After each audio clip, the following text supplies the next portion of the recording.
Hi, good evening. This is kind of post-market report. So இன்றைக்கி வந்து மார்க்கெட்டில் என்ன நடந்துச்சு அப்படின்னு பார்ப்போம். ஸோ மார்னிங் நான் வந்து ப்ரீ மார்க்கெட் ரிப்போர்ட் போடும்போது வரைஞ்சி வச்சுருந்த ட்ரா பண்ணியிருந்த 3 லைன் இதுதான். இந்த லைனுக்கு அடிஷ்னலாக நானும் ட்ரேட் பண்ணும்போது எக்ஸ்ட்ரா லைனும் எதுவும் ட்ரா பண்ணவும் இல்லை, அந்த லைன் அப்படியே தான் இருக்குது. ஸோ க்ளோசிங் ப்ரைஸை வந்து ரொம்ப இம்பார்ட்டன்ட் அப்படின்னு சொல்லியிருந்தேன். நான் சொன்னதுக்கு கொஞ்சம் வேறு மாதிரி நடந்திருக்குன்னு நினைக்கிறேன். ஸோ லைன்ஸ் வந்து கரெக்டாக வந்து ரெஸ்பாண்ட் பண்ணிச்சு. பட் நம்ம எதிர்பார்த்த மாதிரியான மூமெண்ட்டு கொஞ்சம் மாறி நடந்தது. என்ன சொல்லியிருந்தேன் அப்படின்னா வந்து ஓப்பனிங் வந்து ஃப்ளாட் டு கேப் டவுன். எதிர்பார்த்தது என்னென்னா க்ளோசிங் ப்ரைஸ் மேலே போனாலும் ஒரு ரெசிஸ்டன்ஸ் வந்து 23,280 எடுத்து இங்கே கீழே அந்த க்ளோசிங் ப்ரைஸ் வந்ததுக்கப்புறம் கன்ஃபார்ம் நெகட்டிவிட்டி அப்படின்னு வந்து சொல்லியிருந்தேன். இன்னொரு விஷயம் என்ன சொல்லியிருந்தேன்னா, இன்கேஸ் ஓப்பனிங்கே வந்து கேப் டவுன் ஆகி இந்த ஏரியாவிலேருந்து ஆசிலேட் ஆகிட்டு இருந்துட்டு இந்த லாஸ்ட் 23,061 இந்த சப்போர்ட்டை இந்த சப்போர்ட்டை பிரேக் டவுன் பண்ணிருச்சுன்னா ஃப்ரீ ஃபால் வரும், பெரிய ஃபால் வரும் அப்படின்றதையும் சொல்லியிருந்தேன். பட் என்ன ப்ராப்ளம்னா எக்ஸாக்டாக சொல்ல முடியாது. மேபி இது என்னது 23,070 நான் சொல்லியிருந்தது 23,060, ஒரு 10 பாயிண்ட் முன்னாலே வந்து எக்ஸாக்டாக அந்த ஃபஸ்ட் கேண்டில்லையே சப்போர்ட் எடுத்து மேலே போயிடுச்சு. ஸோ இந்த சப்போர்ட்டை எடுத்தோன்னே நான் வந்து ட்ரேடிங் வாட்ச் பண்ணிக்கிட்டு இருக்கும்போது எனக்கு 2 ஐடியா தான். இந்த சப்போர்ட் வந்து பிரேக் டவுன் பண்ணுனா வந்து ஃப்ரீ ஃபால் வரும், கன்ஃபார்மாக வந்து ஒரு ஷார்ட் ட்ரேட் எடுக்கலாம், நல்ல ப்ராஃபிட் பண்ணலாம் அப்படின்னு எதிர்பார்த்துக்கிட்டு இருந்தேன். ஆனால் அது நடக்கலை. ஸோ மார்க்கெட் வந்து மேலே போயிட்டு இருக்கும்போது இந்த க்ளோசிங் ப்ரைஸை நான் ரொம்பவே வந்து கான்ஃபிடென்ட்டாக இருந்தேன். உங்களுக்குமே காலையில் சொல்லியிருந்தேன். எக்ஸாக்டாக அந்த க்ளோசிங் ப்ரைஸில் வந்து ஒரு சப்போர்ட் எடுத்து கீழே வரும்போது நான் எதிர்பார்த்தது ப்ளஸ் என்னோட ப்ரீ மார்க்கெட் ரிப்போர்ட்லையும் சொல்லியிருந்தது என்னென்னா, இந்த க்ளோசிங் ப்ரைஸுக்கு மேலே போயிட்டு மறுபடி பிரேக் டவுன் ஆகும்போது தான் வந்து கன்ஃபார்ம் நெகட்டிவிட்டியை கன்ஃபார்ம் பண்ண முடியும். இன்கேஸ் க்ளோசிங் ப்ரைஸ் ஓப்பனிங்கே வந்து இந்த இடத்துல ஆகிட்டு மேலே அதுக்கு போனால் ஒரு ஃபைனல் ரெசிஸ்டன்ஸ் இங்கே இருக்குது 23,280 அந்த மாதிரி வந்து மென்ஷன் பண்ணியிருந்தேன். ஸோ என்ன ப்ராப்ளம்னா, க்ளோசிங் ப்ரைஸில் ரிஜெக்ஷன் ஆகும்போது எனக்கு கன்ஃபார்மாக தெரியும் it's not sure to take trade. நான் வந்து ரொம்ப கன்ஃபியூஸில் ட்ரேட் எடுக்கிற பிளானிங் எதுவுமே இல்லை, வெயிட் பண்ணேன். அதே மாதிரி வந்து க்ளோசிங் ப்ரைஸை வந்து பிரேக் அவுட் பண்ணி மேலே போச்சு. ஸோ மார்னிங் என்னோட ப்ரிடிக்ஷன் வந்து நேற்றையோட இந்த பெரிய டவுன்ஃபால் இருக்குல்ல, இது வந்து 0.3 ரீட்ரேஸ்மெண்ட் வரைக்கும் தான் வரும், 0.6 போகாது அப்படின்ற மாதிரி சொல்லியிருந்தேன். ஆனால் என்ன ப்ராப்ளம் அப்படின்னா, ஆக்சுவலாக அது 0.6க்கே போயிருக்குன்னு நினைக்கிறது. இது வந்து நேற்றையோட டவுன்ஃபால். அந்த எக்ஸாக்டாக பாருங்கள் ஓகே, ஆல்மோஸ்ட் 0.618 ரீட்ரேஸ்மெண்ட்டுக்கு வந்து போயிடுச்சு. பட் என்னன்னா, இந்த இடம் ரீச் ஆன உடனே வந்து இது வந்து கன்ஃபார்மாக வந்து ரிட்டர்ன் வரும், டவுன்ஃபால் வரும்ன்றது எனக்கு கான்ஃபிடென்ட் அதிகமாகிடுச்சு.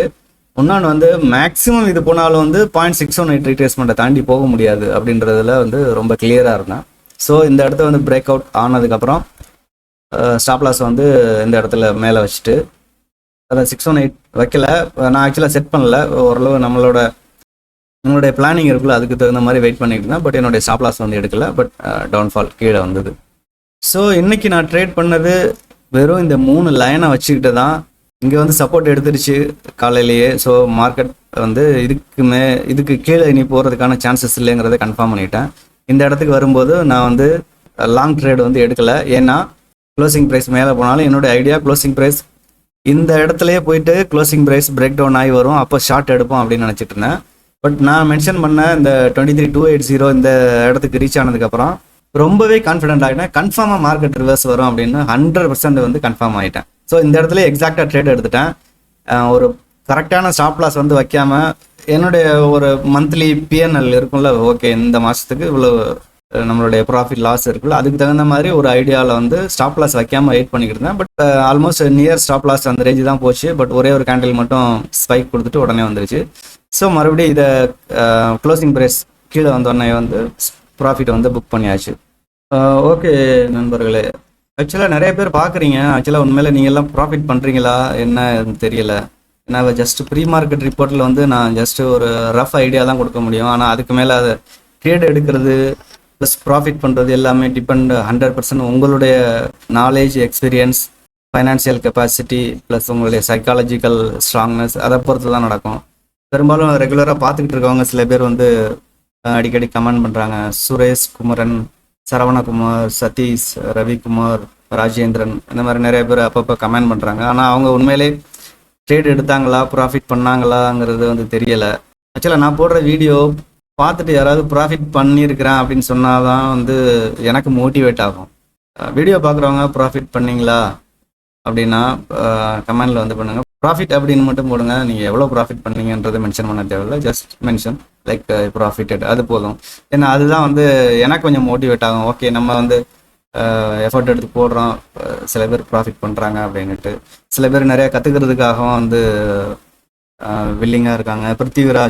பிருத்திவிராஜ் அவர் எனக்கு பர்சனலாக மெசேஜ் பண்ணியிருந்தார். அவர் நிறையா கற்றுக்கணும் அப்படின்னு நினைக்கிறாரு.